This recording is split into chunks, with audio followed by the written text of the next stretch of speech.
2026 সালে সংঘটিত যুক্তরাষ্ট্র ইরান যুদ্ধ পর্যবেক্ষণ করে সামরিক শিক্ষা ও কৌশলগত প্রস্তুতি নিচ্ছে চীন।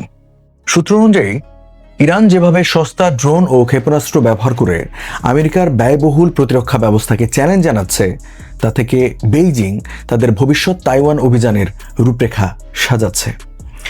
মার্কিন সামরিক শক্তির উন্নত প্রযুক্তির চেয়েও বর্তমান বিশ্বে উৎপাদন সক্ষমতা ও ভিন্নধর্মী রণকৌশল বেশি কার্যকর বলে বিবেচিত হচ্ছে। অন্যদিকে ডোনাল্ড ট্রাম্পের কঠোর পররাষ্ট্র নীতি এবং বিভিন্ন দেশে মার্কিন হস্তক্ষেপের ফলে বিশ্ব রাজনীতিতে যে অস্থিরতা তৈরি হয়েছে, চীন সেটিকে নিবিড়ভাবে বিশ্লেষণ করছে। ইরান অত্যন্ত সস্তা ড্রোন যেমন শাহেদ ড্রোন এবং সাধারণ প্রযুক্তির ব্যালিস্টিক ক্ষেপণাস্ত্র ব্যবহার করে আমেরিকার কয়েক মিলিয়ন ডলার মূল্যের আকাশ প্রতিরক্ষা ব্যবস্থা যেমন প্যাট্রিয়ট বা থাড অকেজো করে দিচ্ছে।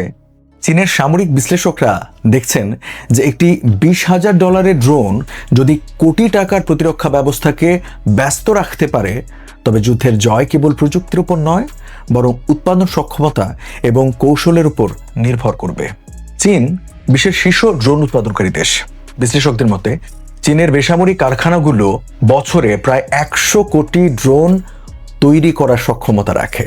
যুদ্ধের সময় এই বিপুল পরিমাণ ড্রোন বা ড্রোন সোয়ার্ম ব্যবহার করে আমেরিকার অত্যন্ত দামি যুদ্ধজাহাজ বা বিমানগুলোকে সহজেই লক্ষ্যবস্তু বানানো সম্ভব হবে, যা আমেরিকার জন্য যুদ্ধ চালিয়ে যাওয়া অত্যন্ত ব্যয়বহুল করে তুলবে।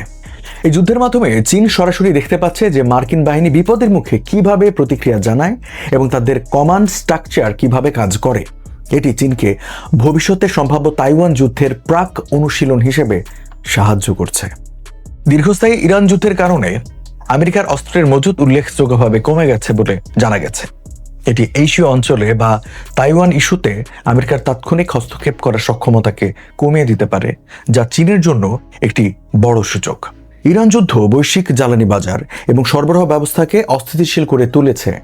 চীন এই পরিস্থিতি থেকে শিক্ষা নিচ্ছে যে কোনো আঞ্চলিক সংঘাত কিভাবে দ্রুত আন্তর্জাতিক সংকটে রূপ নিতে পারে এবং কিভাবে বাণিজ্য ও জ্বালানি প্রবাহকে নিজের নিয়ন্ত্রণে রাখা যায়।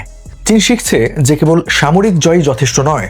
আফগানিস্তান বা ইরাকের মতো যুদ্ধক্ষেত্রে জয় পেলেও দীর্ঘমেয়াদী রাজনৈতিক স্থিতিশীলতা নিশ্চিত করা কঠিন। তাই যুদ্ধের ময়দানে জেতার চেয়ে কাঙ্ক্ষিত রাজনৈতিক ফলাফল অর্জন করা যে বেশি চ্যালেঞ্জিং, সেই শিক্ষা চীন গ্রহণ করছে।